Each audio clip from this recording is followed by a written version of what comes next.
Well, there have been a lot of complaints about a lot of the seating at the NCAA tournament for 2019, but I think no bracket's been worse about it than 165 pounds. This is arguably the deepest weight in the tournament. That and 133 are probably the two best arguments for it.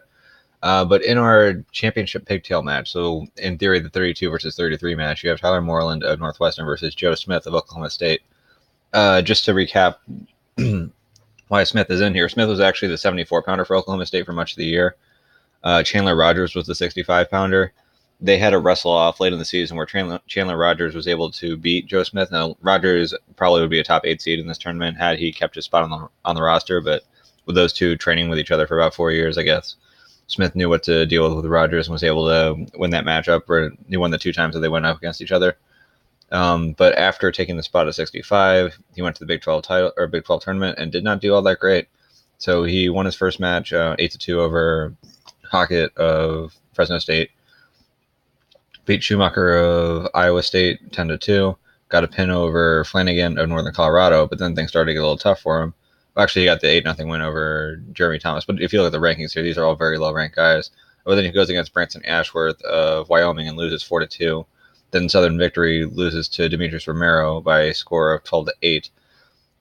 So as a result, he's 3-2, or at least they have him as 3-2 at the weight class. And so with that being the case, it's tough for him to get seated high. But if you look back at what he did at 174, yes, he had a lot of losses at 74. He lost to the number 2 guy, Daniel Lewis. He lost to Jordan Cutler. He lost to Taylor Luan. Cutler and Luan were both pretty close matches. Lost to Mark Hall 5-1. But he also had a win over David McFadden, who's the number 6 guy at the weight class, and that was by a score of 11-4. So for him to be a pretty solid guy, definitely a top 20 guy at 174, come down. Granted, he didn't have a great Big 12 tournament, but for him to be in basically a play-in match to face the number 1 seed, kind of unfair to him in that he deserves better, but also kind of unfair to Alex Marinelli, the number 1 seed, in that he's going to have to face an All-American in all likelihood in the first round. So let's go through the bracket from there. So Marinelli will face, in all likelihood, Joe Smith. This is a match that could trip up Marinelli, but I think Marinelli should be favored against Joe Smith, so I will pick Alex Marinelli to move on. One of the things you'll see with Marinelli is he has a lot of tough matchups ahead of him, but I think he has to be a slight edge in each of them. So if you go match by match, it looks good for Marinelli, but if you go just percentage-wise, where it's like he's going to win this match 60% of the time, he'll win this match 30% or he'll win this match 70% of the time, and then et cetera. As it starts to compound, it makes it look pretty tough for him to actually go all the way through. But then you have Virouette versus Bullard. Virouette actually brought him to overtime in their previous matchup this year, but Bullard absolutely just smoked Virouette when they went against each other this year. So I'll pick Virouette to lose this match to Bullard. So no rematch between Virouette and Marinelli. Then between Romero and McCormick, I will take Demetrius Romero, who has a win over Smith, as we just talked about. And then Coy and Mekhi Lewis, I will pick Mekhi Lewis. So then we'll have Marinelli versus Bullard. These two have not gone against each other at all before, but I'll pick Alex Marinelli to get the win here. Bullard has been very tough. I've gotten to see a lot of him on ESPN Plus with NC State. Very solid wrestler, but I'll pick Marinelli to win there. And then between Demetrius Romero and Mekhi Lewis, Romero has a real shot at an upset here, but Lewis is a guy who's impressed me a lot. Made the Junior World team, and I think he actually won Junior World Gold over the summer. Granted, it's freestyle, and folk style is a little bit different, but if you're elite in freestyle, that means you're elite on the feet, even if your mat wrestling isn't as good as some of the other guys. And I will pick Lewis to get the win there. So then that puts us with Marinelli and Lewis. These guys actually went at it for the USA spot for the freestyle world team, and Lewis won that. The score of that match was 5-5, though. And right at the end, it looked like Marinelli was about to finish off a takedown when his time expired. So it's like if the match was 6 minutes and 1 second as opposed to 6 minutes total. Marinelli maybe gets the win there, so you're going off of criteria. Kind of don't like that, but the fact that Marinelli's been so good this year in folk style and Lewis has had a few losses here and there, I'm going to pick Marinelli, but this is a guy who's beaten him fairly recently in freestyle, so there's a real opportunity for an upset for Lewis, but I feel like you kind of have to go with Marinelli here, especially based on the season that he's had. So despite it being an extremely tough quarter to get through, I'm picking Alex Marinelli to make it into the semifinals. Then we're going to the next quarter with Marsteller and Brolsma. Brolsma looked pretty decent at the Big Ten tournament, but Marsteller's been pretty good all year, so I'll have to go with Chance Marsteller here. I had Tayshawn Campbell versus Jarrell. I'll actually pick Campbell to get the upset here. Then we have Fogarty versus Tyler Marinelli. Another upset. I'll pick Tyler Marinelli. And then Evan Wick and Kiosis from West Virginia. I'll pick Evan Wick. So that has us getting Marsteller and Campbell together. Those two have not gone against each other in the past, but I'll pick Chance Marsteller to win that match.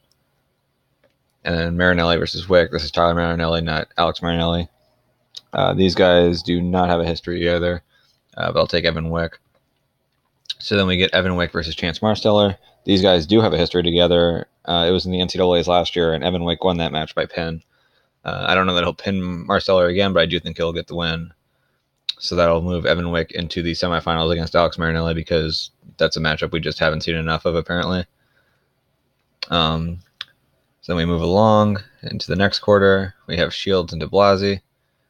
I'll take Shields. Shields have been fantastic this year. We have Della Vecchia versus Skigdal from Navy. I'm going to pick Della Vecchia from that one. We have Steyert versus Martin. I'll take Bryce Steyert. And then Keller versus Massa. I'll take Logan Massa. So then you have Shields versus Della Vecchia. These guys have not gone against each other before, so I will take Shields. And then Massa versus Steyert. These guys surprisingly haven't gone against each other either, but I will take Logan Massa. And then between Massa and Shields, there actually is a history between the two of these guys. And it was the season with Shields winning by a score of 7-3. So while I think Massa has a real opportunity to sneak into a semi here, I just think the matchup with Shields is going to be pretty tough for him, so I'll have to take Josh Shields. And so that covers that quarter. Moving along to the final quarter, the one that Vincenzo Joseph has.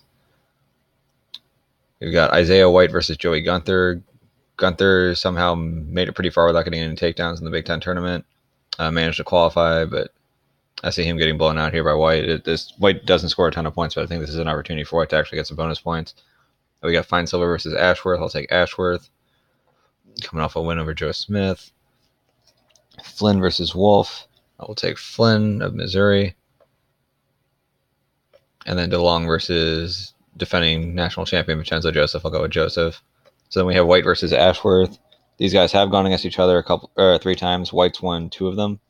But Ashworth won the one match that they had this year. So Ashworth won 2-0 this year, but last year it was 4-2 White and 7-5 White.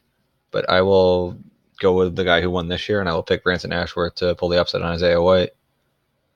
And then between Flynn and Joseph, I will take Vincenzo Joseph. These guys haven't gone against each other before, but I don't think that's going to matter. And then between Joseph and Ashworth, Joseph is 2-0 against Ashworth. Beat him 3-1 at the NCAAs last year, and then 12-4 back in 2017. So that would move Vincenzo Joseph forward. So then for the semifinals, we have another Wick versus Marinelli match in the top half.